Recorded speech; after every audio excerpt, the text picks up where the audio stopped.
ప్రియమైన సహోదరి సహోదరులారా, మొదటగా మనము సువార్త పట్టణము చదువుకొని ఈరోజు నాకు ఇచ్చిన సందేశాన్ని ఇవ్వటానికి దేవుడు నాకు ఇచ్చిన అవకాశానికి దేవునికి కృతజ్ఞతలు తెలియపరుస్తున్నాను. మార్కు రాసిన సువార్త 12వ అధ్యాయము 28వ వచనం నుంచి.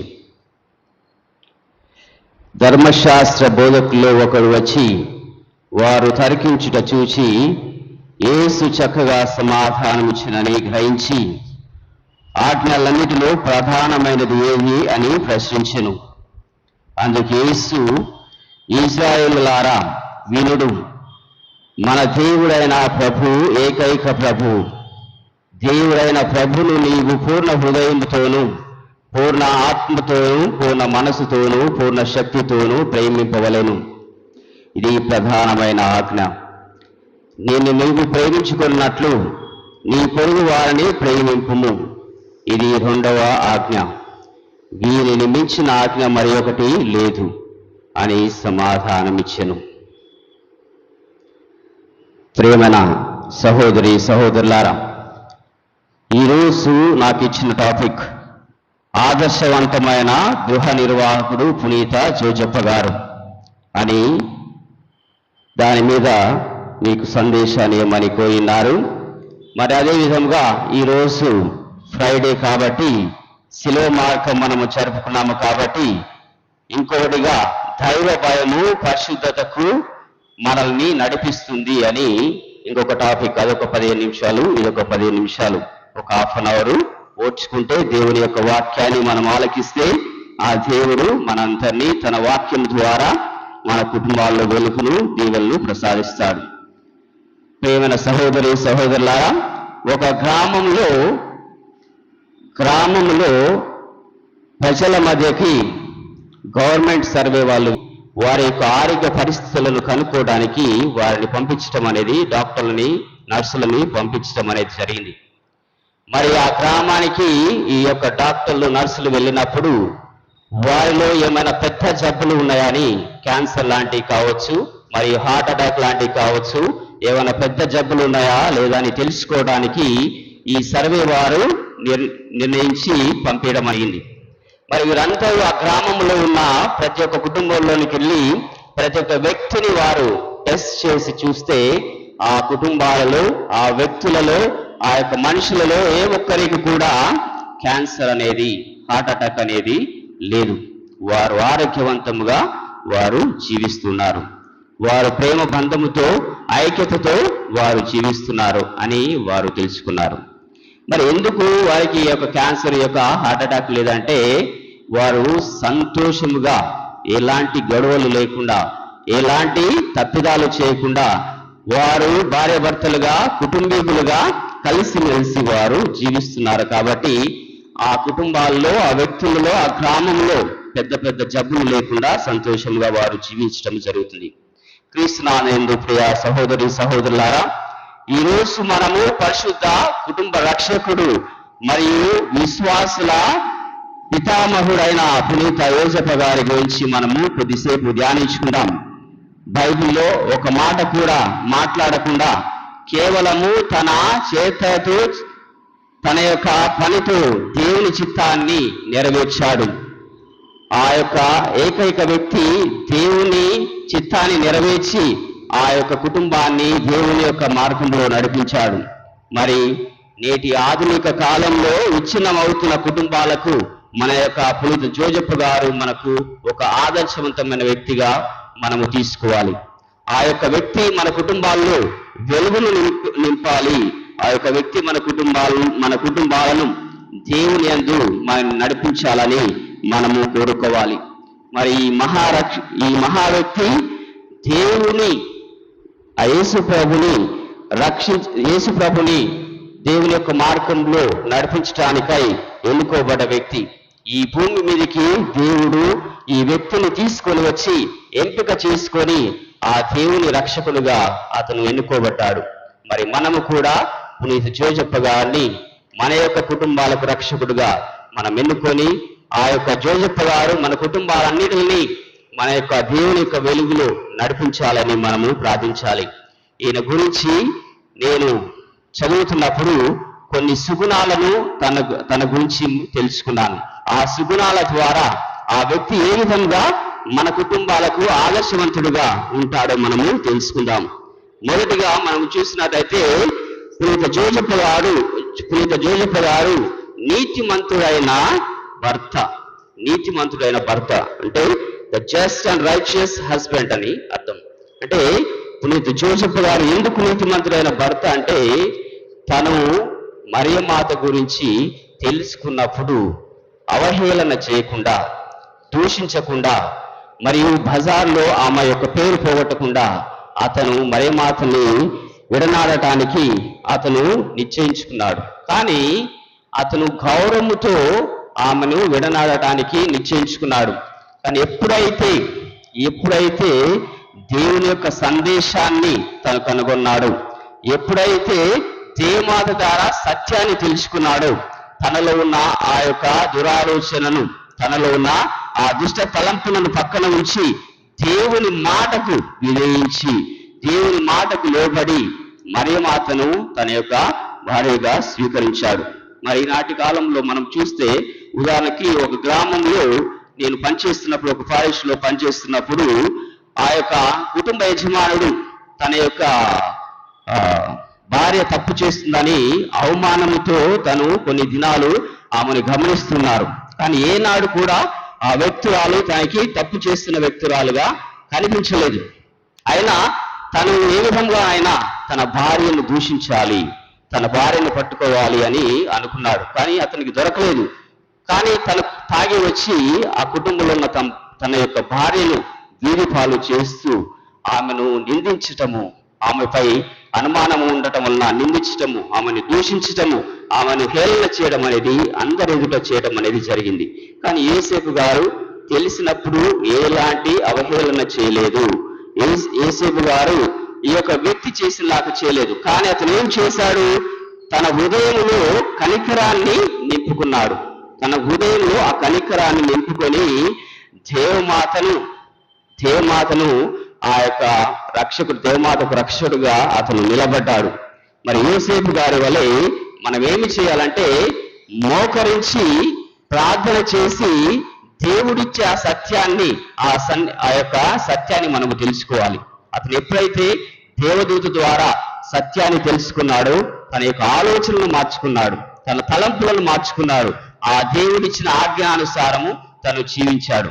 మరి నేను చెప్పిన కథలో ఆ వ్యక్తి చేసినట్టుగా మనము చేయకూడదు.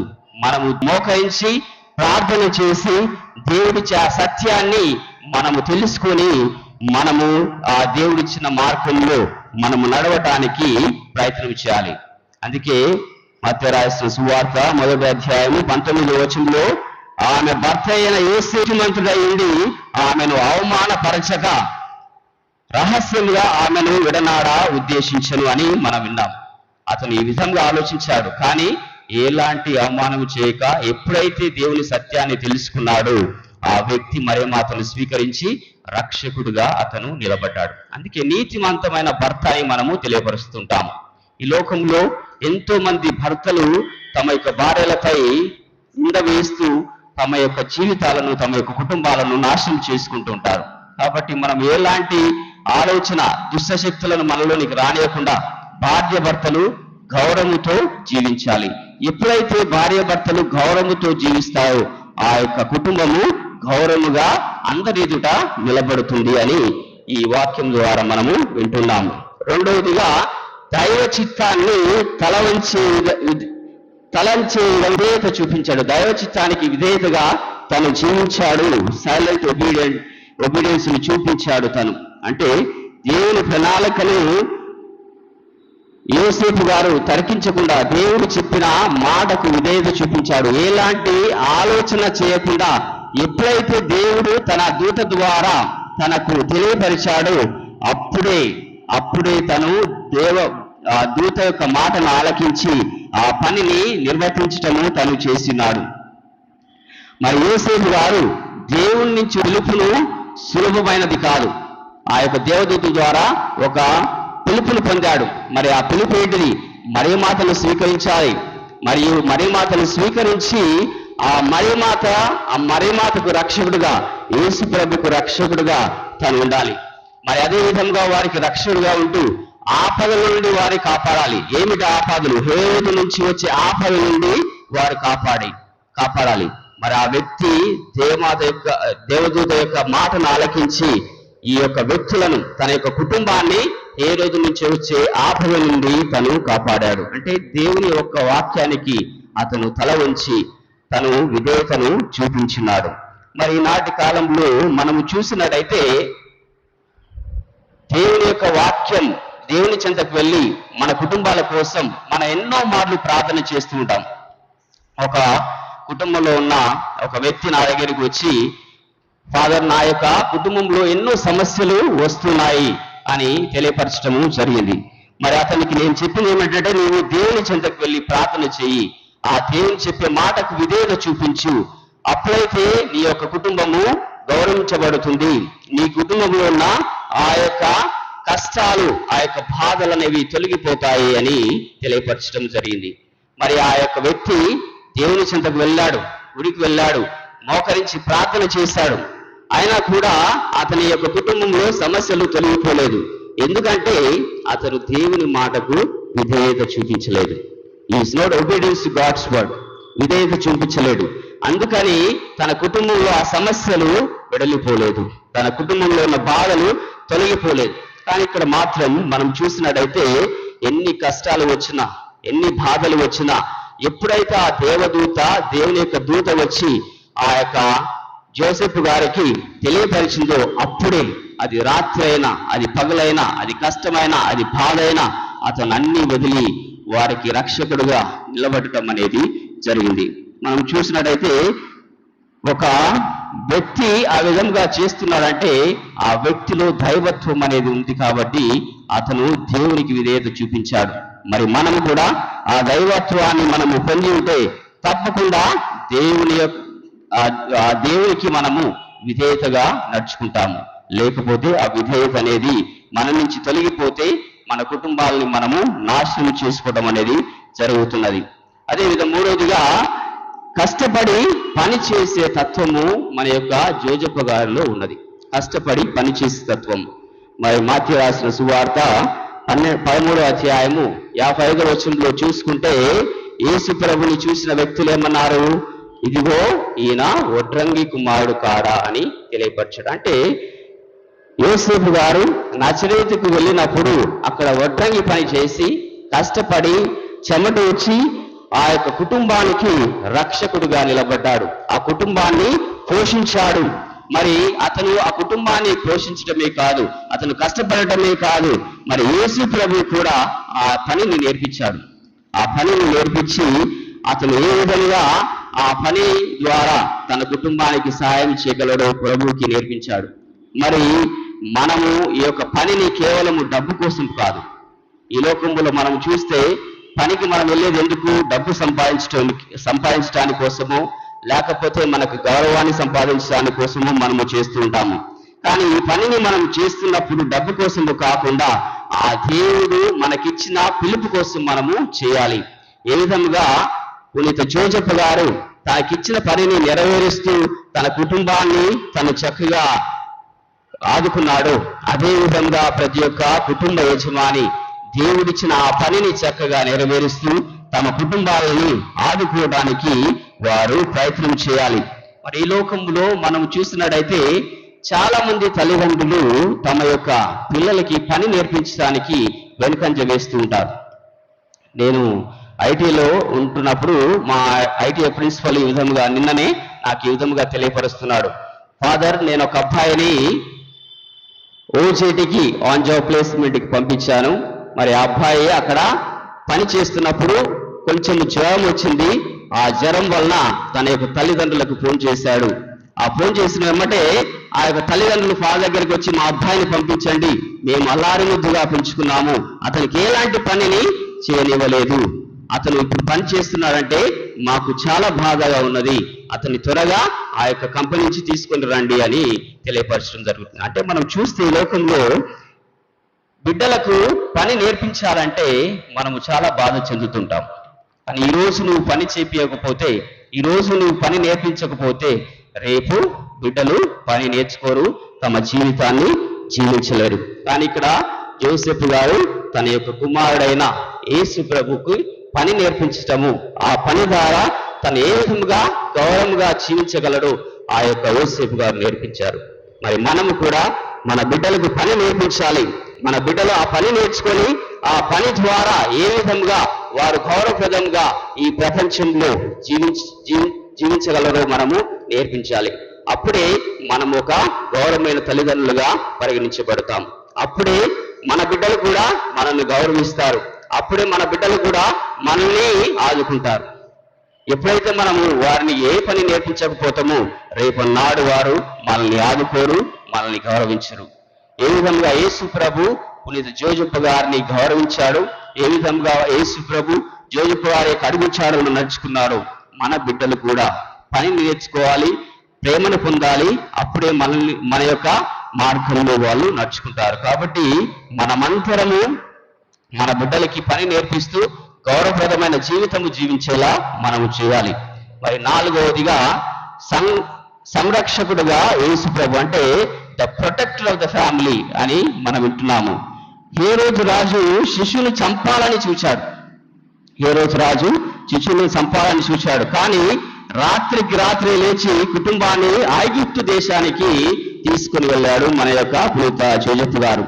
అంటే ఇక్కడ మనం చూస్తున్నది ఏంటంటే తన సౌకర్యము కంటే కుటుంబ క్షేమం, కుటుంబ భద్రత ఎంతో ముఖ్యమని జోజప్ప గారు తలంచారు.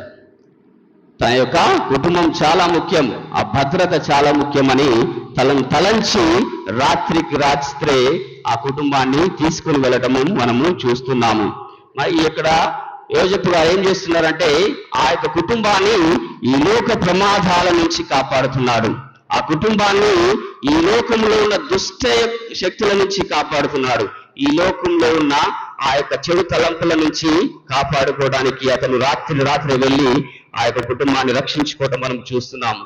ఉదాహరణకు మనం చూసినట్టయితే తుఫాను వచ్చినప్పుడు మరియు వర్షాలు వచ్చినప్పుడు మనం చూస్తే కొన్ని పక్షులు తమ యొక్క రెక్కలు చాచి ఆ యొక్క పక్షి పిల్లలని కాపాడుకుంటాయి. తమ రెక్కలను చాచి తమ పక్షి పిల్లల్ని కాపాడుకుంటాయి.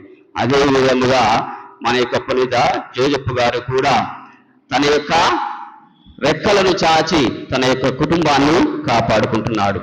అదే విధంగా మనం చూస్తే జోజప్ప గారు ఒక గోడల నిలబడి తన కుటుంబాన్ని ఈ లోకం నుంచి కాపాడుకోవటం అనేది, ఈ లోకంలో ఉన్న దుష్ట శక్తుల నుంచి కాపాడుకోవటం అనేది మనము గమనిస్తున్నాం. మరి ఈనాటి ప్రపంచంలో కుటుంబంలో ఉన్న యజమానులు ఏ విధముగా తన యొక్క కుటుంబాన్ని కాపాడుకుంటున్నారో మనము గమనించాలి. కొంతమంది త్రాగుడికి అలవాటు పడి, కొంతమంది వ్యసనాలకు అలవాటు పడి, కొంతమంది దురాలోచనలకు అలవాటు పడి తమ కుటుంబాలని వదిలివేయడం అనేది జరుగుతుంది.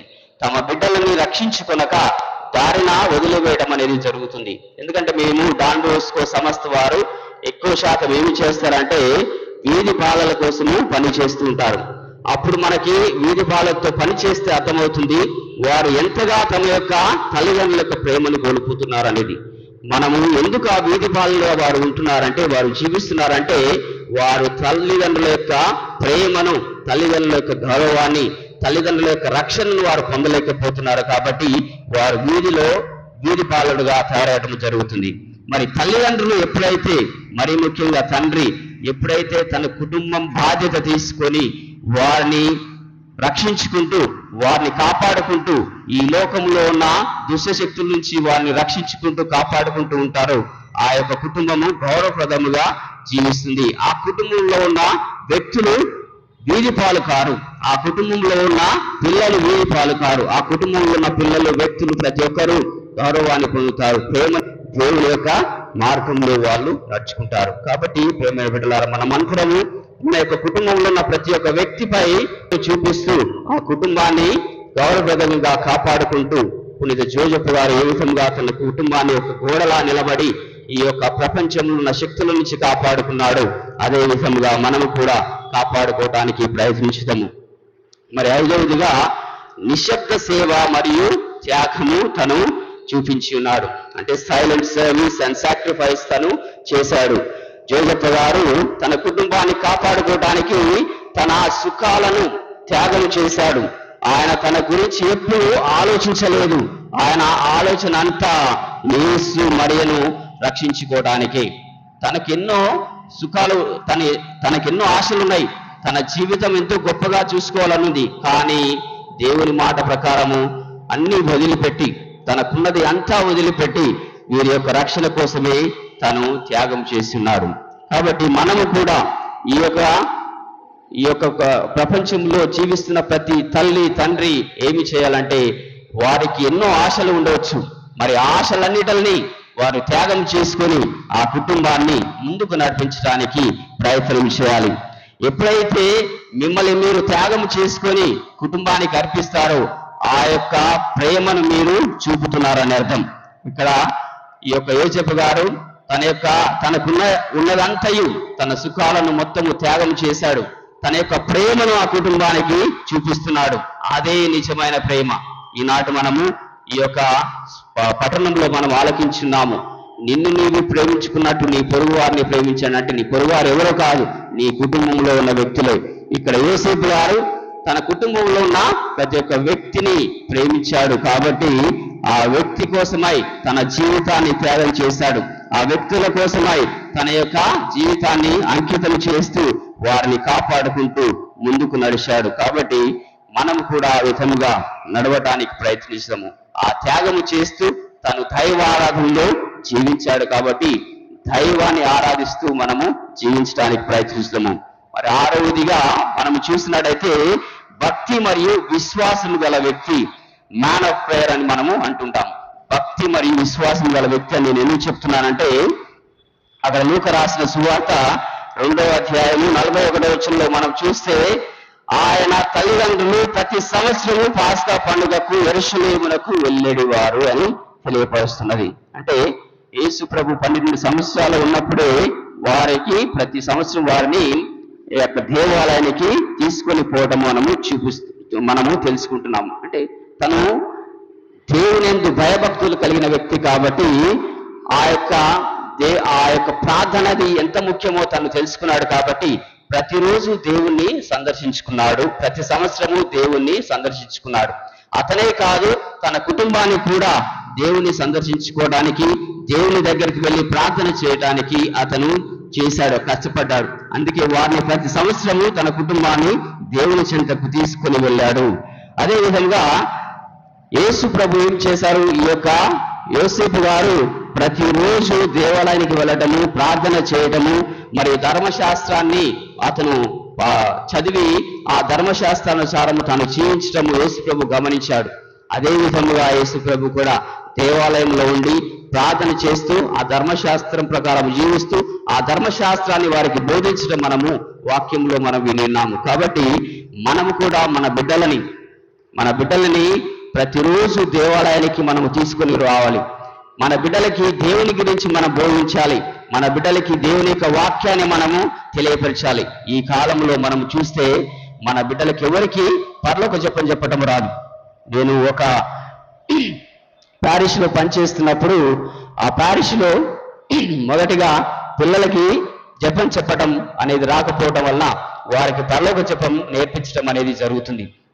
ఇక్కడ కూడా చాలా మంది ఈ లోకంలో ఉన్న వస్తువులపై, ఈ లోకంలో ఉన్న సమస్యలపై ఎక్కువ కేంద్రీకరించుకుంటున్నారు. కాబట్టి వారు దేవునిపై భక్తిని, దేవుని వాక్యంపై మనము ఎక్కువ ప్రేమను చూపించలేకపోతున్నాం. అందుకే దేవుని యొక్క వాక్యాన్ని మనము తెలుసుకోలేకపోతున్నాము.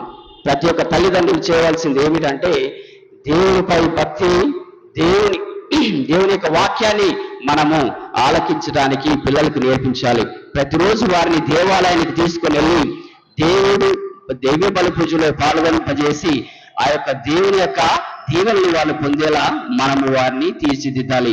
అదే కాదు, వారిని తీసుకుపోవడమే కాదు, మనము కూడా మొదటిగా దేవాలయంలోనికి అడిగిడాలి.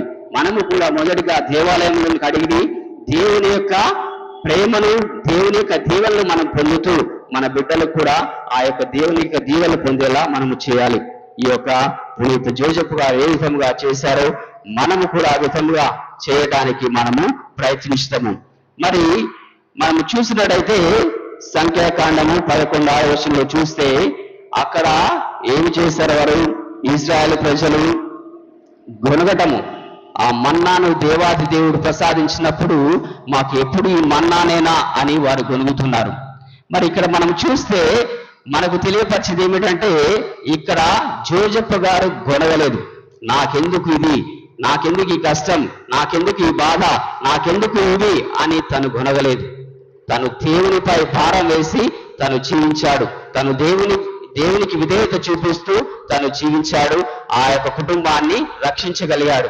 మరి మనము కూడా దేవునిపై భారం వేయాలి. నాకెందుకు ఈ కష్టం, నాకెందుకు ఈ బాధ, నాకెందుకు ఈ దురాలోచన, నాకెందుకు ఈ దుష్టశక్తులు వస్తున్నాయని మనము ఎప్పుడూ గొనగకూడదు.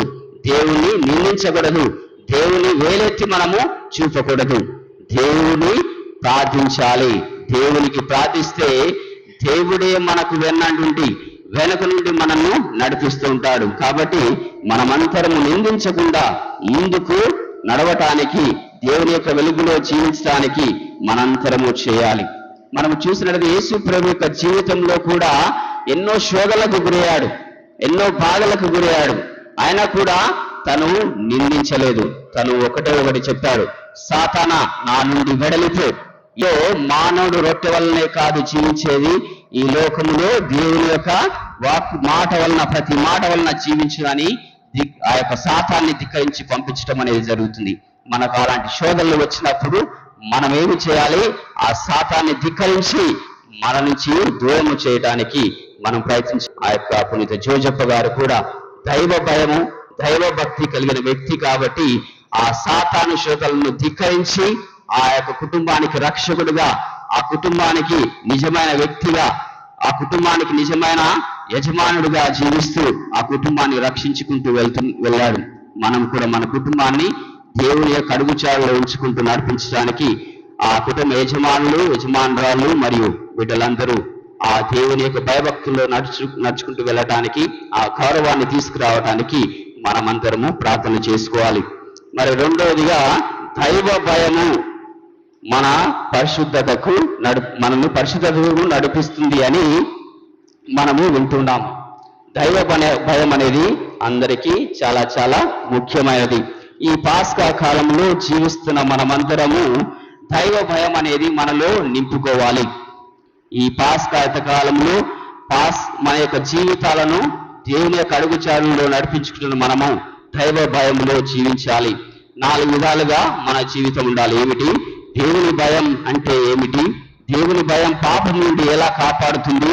దేవుని భయం పరిశుద్ధతకి ఎలా నడిపిస్తుంది? మరి పరిశుద్ధత వలన మనకు కలిగే ప్రయోజనాలేవి, మనకు కలిగే లాభాలేవి అని మనము తెలుసుకుందాం. దేవుని యొక్క భయం అంటే ఏమిటంటే, దేవుని భయం అంటే చెడును మనము ద్వేషించాలి. చెడు తలంపులను మనము దూరము చేసుకోవాలి. దేవుని మనము గౌరవించాలి. పాపం నుండి దూరముగా ఉండటానికి మనము ప్రయత్నం చేయాలి. మరి అదేవిధంగా దేవుని యొక్క వాక్యాలను మనము అనుసరిస్తూ ఆ వాక్యానుసారం మనము జీవించాలి. దైవ భయం మనలో ఉంటే ఇవి మనము చేస్తాం. ఉదాహరణకు మనం బైబిల్ గ్రంథంలోనే ఆది కాండంలో మనం చూస్తే యోసేపు గారని, జోజెఫ్ గారు కాదు, యోసేపు గారని ఉన్నారు. మరి ఏమిటది? యోసేపు గారు ఏ విధంగా పాపము నుండి, దైవ భయం వలన ఏ విధంగా పాపము నుండి అతను దూరమయ్యాడో మనము తెలుసుకుందాం. పొతిఫరు భార్య యోసేపు దగ్గరికి వెళ్ళి అతని యొక్క భుజముపై చేతి వేసింది. ఎందుకు చేతి వేసింది? ఆమె అతనితో కూడమని, అతనితో పాపము చేయమని కోరింది. మరి అప్పుడు యోసేపు గారు ఏం చేస్తున్నారు? ఆమెను దూరము చేసుకొని అక్కడి నుండి పరిగెత్తిపోవటం అనేది మనము గమనిస్తున్నాము. అది 39వ అధ్యాయం ఆది కాండము 12వ వచనంలో మనము చూస్తున్నాము. అదేవిధంగా 39 ఆది కాండము 9వ వచనంలో ఈ విధంగా పలుకుతున్నాడు. ఎప్పుడైతే ఆమె తన దగ్గరికి వెళ్ళి మనము పాపం చేయదము రండి అన్నప్పుడు ఈ విధంగా తెలియపరుస్తున్నాడు, నేనింత దుష్కార్యములు ఎట్లు ఒడగడుదును, నేనింత దుష్కార్యములు ఎట్లు చేయుదును, ఇది దైవద్రోహం అని తెలియపరిచాడు. నేనింత పాపం ఎట్లు చేయుదును, ఇది మంచిది కాదు, నేను ఇక్కడి నుంచి వెడలిపోవలేను అని అక్కడి నుంచి పరిగెడుతూ ఈ యొక్క యోసేపు గారు వెళ్ళిపోయారు. అంటే అతనిలో దైవ భయం అనేది ఉంది కాబట్టి, అతనిలో పాపము చేయకూడదు, పాపము చేస్తే నేను దేవునికి దూరం అవుతానని తెలుసుకున్నాడు కాబట్టి, అది పాపం అని తెలుసుకొని అక్కడ నుండి పరిగెత్తుకొని తను వెళ్ళటం అనేది మనము చూస్తున్నాం. అక్కడి నుండి పరిగెత్తుకొని వెళ్ళి ఆ యొక్క గ్రంథంలో మనం చూస్తే అతను పరిగెత్తుకుంటూ వెళ్ళాడు. మనము కూడా ఈ లోకంలో జీవిస్తున్నప్పుడు, పాపంలో పడుతున్నప్పుడు, అది పాపమని మనకు తెలిసినప్పుడు, అలాంటి దుష్కారం అని మనకు తెలిసినప్పుడు అక్కడి నుంచి మనము పరిగెత్తుకుంటూ వెళ్ళాలి. ఎందుకంటే ఆ పాపము శిరాపుత్రుడు యేసు జ్ఞాన గ్రంథంలో 21:2 ఈ విధంగా చెప్తుంది, సర్పం నుండి వలె పాపం నుండి దూరంగా పారిపోవాలని చెప్తుంది. అంటే ఆ పాపం అనేది చాలా దుష్టకరమైనది, దాని నుండి మనము పారిపోవాలి. ఏ విధంగా పామును చూస్తే మనం పరిగెత్తుతామో, పాపము దానికంటే డేంజర్ కాబట్టి దాని నుంచి పరిగెత్తుకొని మనము పారిపోవాలి. దేవుని చింతకు మనము పోవాలి. అప్పుడే మనము దేవుని యొక్క బిడ్డలుగా పరిగణిస్తాము. పరిశుద్ధతగా జీవించిన వారిగా ప్రభు మనల్ని చూస్తాడు. ఒక చిన్న స్టోరీ. ఒక చిన్న బాలుడు తన తండ్రితో కలిసి ఒక షాప్కి వెళ్ళాడు. మరి ఆ షాప్కి వెళ్ళి ఏం చేశాడు, ఆ తండ్రి కొన్ని సరుకులు కొంటున్నాడు. మరి ఈ బాలుడు ఏం చేశాడు, అక్కడ మంచి క్యాడ్బరీ చాక్లెట్స్ కనిపించిన ఎమ్మటే ఆ క్యాడ్బరీ చాక్లెట్ తీసుకోవడానికి ప్రయత్నం చేస్తున్నాడు. కానీ ఏమైతుంది, తన తండ్రి చూస్తున్నాడా లేదా అని తను గమనిస్తూ తీయడానికి ప్రయత్నించాడు. సడన్ గా అతను తీయటం మానేశాడు. ఎందుకు మానేశావని తన తండ్రి అడిగితే, ఇదిగో నీవు చూస్తున్నావు కదా, అందుకే నేను మానేశానని తెలియపరుస్తున్నా. అంటే దేవుడు ప్రతి వేళ ప్రతి సమయంలో దేవుడు మనల్ని చూస్తూ ఉంటాడు. కాబట్టి మనము ఈ దుష్కార్యములు, ఈ తప్పులు, ఈ పాపములు చేయకుండా మనం ఉండటానికి ప్రయత్నించాలి. మనుషులు చూస్తున్నారని కాదు, దేవుడు చూస్తున్నాడని మనం గమనించాలి. దేవుడు నలుమూలలా నలు ప్రదేశాల్లో ఉంటాడు. ఆ దేవుడు ప్రతి ఒక్కరిని గమనిస్తాడు. ప్రతి ఒక్క అడుగు, ప్రతి ఒక్క ఆలోచన, ప్రతి ఒక్క చూపు ఆ దేవుడు గమనిస్తాడు. కాబట్టి మనము తప్పు చేయకుండా ఉండటానికి ప్రయత్నించాలి. దేవుడు చూస్తున్నాడనే భయం మనలో ఉంచుకొని తప్పు చేయకుండా ఆ తప్పుకు దూరంగా మనము ఉండటానికి ప్రయత్నిస్తాము. రెండవదిగా దేవుని భయము పాపము నుండి మనల్ని కాపాడుతుంది. ఎప్పుడైతే భయం ఉంటుందో దేవుడు మనల్ని కాపాడుతాడు. సామెతల గ్రంథము 16:6 దైవ భయము కలవాడు పాపము నుండి వైదొలుగును అని తెలియపరుస్తుంది. సామెతలు 16:6 దైవ భయము కలవాడు పాపము నుండి వైదొలుగునని తెలియపరుస్తున్నాడు. ఈ ప్రపంచంలో చాలా పాపాలు ఉన్నాయి. ఏమిటవి? అబద్ధాలు ఆడటము, ద్వేషించుకోవటము, అసూయ, అన్యాయము, మరి చెడు అలవాట్లు, దుష్కార్యాలు ఎన్నో మనం చేస్తుంటాం. మనకు తెలుసు ఏది తప్పు ఏది ఒప్పు అనేది. ఎన్నో పాపాలు ఈ యొక్క ప్రపంచంలో ఉన్నాయి. కానీ దైవ భయము, దేవుని భయము మనలో ఉండే అప్పుడే ఆ యొక్క పాపాలు చేయకుండా మనము ఉంటాము. చిన్న ఉదాహరణ డాన్ బోస్కో గారు మాకు నేర్పించినది ఏమిటంటే, ఆనాది కాలంలో పిల్లలతో డాన్ బోస్కో గారు జీవిస్తున్నప్పుడు ఒక మాట అనేవాడు, గాడ్ సీస్ యూ. అంటే దేవుడు నిన్ను చూస్తున్నాడని చెప్పేవాడు. ప్రతి ప్లేస్ లో ప్లకార్డ్ మీద గాడ్ సీస్ యూ అని దేవుడు నిన్ను చూస్తున్నాడని ఆ యొక్క ప్లకార్డ్ రాసి పెట్టేవాడు. పిల్లలు కూడా తెలియపరిచేవాడు, నీవు తప్పు చేస్తున్నావు అంటే దేవుడు తప్పకుండా చూస్తాడు, కాబట్టి నువ్వు తప్పు చేయకుండాటానికి ప్రయత్నించు. దేవుడు చూస్తున్నాడు, తప్పు చేయవాకు, దేవుడు చూస్తున్నాడు, తప్పు చేయవాకని ఆ కాలంలోనే తెలియపరిచేవాడు. మరి ఈ యొక్క పిల్లలు కూడా దేవుడు చూస్తున్నాడు. డాన్ బోస్కో కాదు, అక్కడున్న ఫాదర్లు కాదు, అక్కడున్న వ్యక్తులు కాదు, దేవుడు చూస్తున్నాడని ఎప్పుడైతే వారు తెలుసుకున్నారో ఆ తప్పు చేయటం వాళ్ళు మానుకున్నారు. మరి మనము కూడా దేవుడు చూస్తున్నాడని తెలుసుకొని ఆ తప్పు చేయకుండా మనము జీవించాలి. ఉదాహరణకి యోబు గారి యొక్క జీవితం మనము చూస్తే 1వ అధ్యాయము 1వ వచనములో, యోబు ఋతువర్తనుడు, న్యాయవంతుడు మరియు దేవుని పట్ల భయభక్తులు కలిగి పాపమునకు దూరముగా ఉన్నాడు. చూసారా, యోబు గారు ఎందుకు దేవుని పట్ల భయభక్తులు ఉన్నాడు కాబట్టి దేవునికి పాపానికి దూరంగా ఉన్నాడు. మరి మనము కూడా దేవుడు చూస్తున్నాడని దేవునిపై భయభక్తులు కలిగి జీవిస్తే దేవుడిచ్చే దీవెనలు పొందుతాము. ఆ భయభక్తులు లేకుండా దేవుడు చూడట్లేదు అని మనము తప్పు చేస్తే మన నాశనాన్ని మనము పొందుతాము. ప్రియమైన దేవుని బిడ్డలారా, దేవుడున్నాడని మనము భయపడుతూ ఆ పాపము చేయకుండా దేవుని దీవెనలు పొందడానికి మనము ప్రార్థించుకుందాం. మరి మూడవదిగా, దేవుని భయము పరిశుద్ధతకు మనల్ని నడిపిస్తుంది. ఎప్పుడైతే దైవ భయము మనలో ఉంటుందో, ఎప్పుడైతే దేవుడు మనల్ని చూస్తున్నాడు అనుకుంటామో, ఆ యొక్క పరిశుద్ధత మనలో వచ్చినట్టే. పాపాన్ని విడనాడతాము కాబట్టి పరిశుద్ధత మనలోకి వస్తుంది. అందుకే పునీత పౌలు గారు 2 కొరింథీ 7వ అధ్యాయము 1వ వచనంలో ఈ విధంగా తెలియపరుస్తున్నాడు.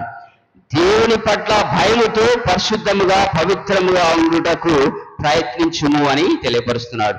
దేవుని పట్ల భయముతో పరిశుద్ధముగా పవిత్రముగా ఉండుటకు ప్రయత్నించమని తెలియపరుస్తున్నాడు. మరి ఈ లోకంలో జీవించే మనం అందరము కూడా దేవుడు ఉన్నాడు, ఆ దేవునిపై మనము భయము చూపుతూ దేవుడు ఉన్నాడని భయపడుతూ ఆ పరిశుద్ధముగా పవిత్రముగా మనము జీవించడానికి ప్రయత్నిస్తాము. దేవుని భయము మనలో ఉన్నప్పుడు 3 మార్పులను తీసుకొస్తుంది.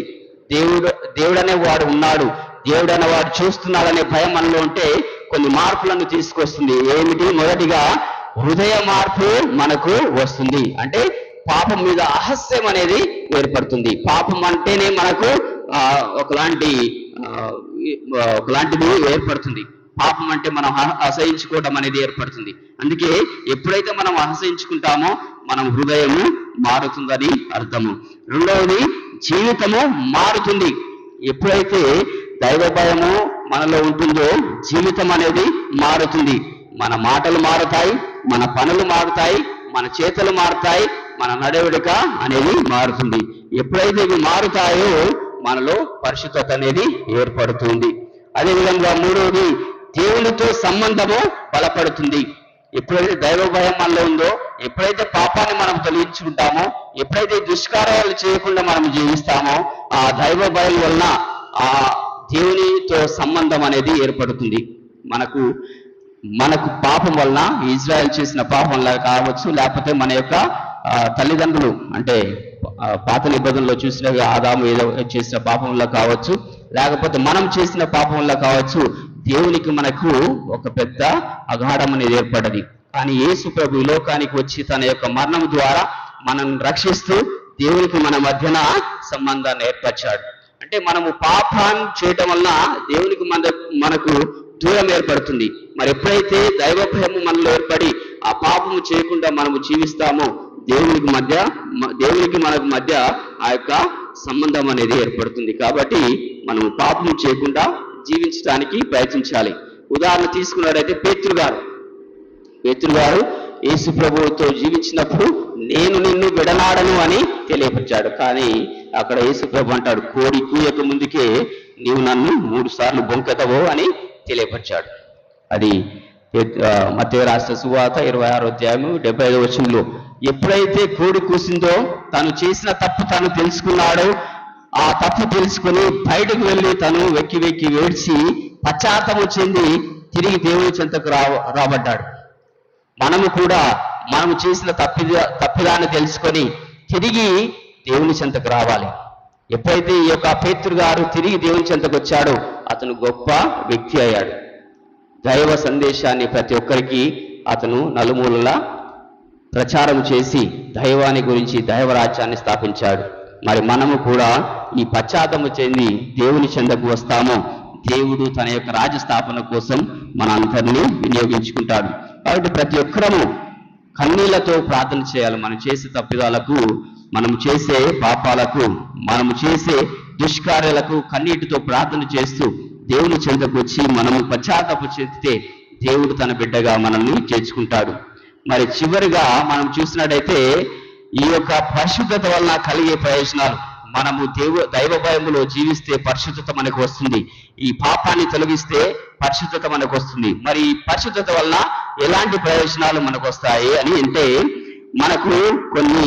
ప్రభువే మనకు కొన్ని వాగ్దానాలు ఇస్తున్నాడు. ఏమిటి? మొదటగా దేవుని యొక్క స్నేహము మనకు ఏర్పడుతుంది. దేవునితో స్నేహం అనేది చెప్పానుగా, దేవునితో సంబంధం అనేదని, దేవునితో స్నేహం అనేది మనకు ఏర్పడుతుంది. అందుకే కీర్తనకారుడు 25వ అధ్యాయము 4వ వచనంలో మనం చూసే విధముగా తెలియపరుస్తున్నాడు. ప్రభువునకు భయపడువారు అతనికి సన్నిహితులగుదురు. ప్రభువునకు భయపడువారు అతనికి సన్నిహితులు అగుదురు, స్నేహితులు అగుదురు. అతడు తన నిబంధనలు వారికి తెలియజేస్తాడని తెలియపరుస్తున్నది. అందుకే మనము ఆ పాపాన్ని తొలగించి ప్రభు భయంలో, ప్రభు ప్రేమలో మనము జీవిస్తాము. ప్రభువుకి స్నేహితులుగా మనము పరిగణించబడతాము. రెండవదిగా ప్రభు మనకు రక్షణను ప్రసాదిస్తాడని తెలియపరుస్తుంది.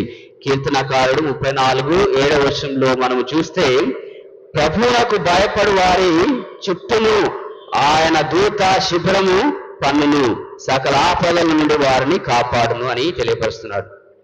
ఏ విధముగా ఆ యొక్క జోజప్ప గారు ప్రభు యందు జీవించాడు, ప్రభువుకి విధేయతగా ఉన్నాడు, నీతిమంతమైన జీవితం జీవించాడు. ఆ ప్రభు తన యందు ఎల్లప్పుడూ ఉండి కాచి కాపాడుతూ వెళ్ళాడు, తన కుటుంబాన్ని కాచి కాపాడుతూ వెళ్ళాడు. ఆ దూత ద్వారా తనకి తెలియపరుస్తూ అతను ఆ యొక్క కుటుంబాన్ని కాపాడాడు. మరి ఇక్కడ కూడా అంతే, ప్రభు యొక్క దూతను మన చుట్టూ పంపించి ఆ మనల్ని రక్షించుకుంటూ వెళ్తాడు.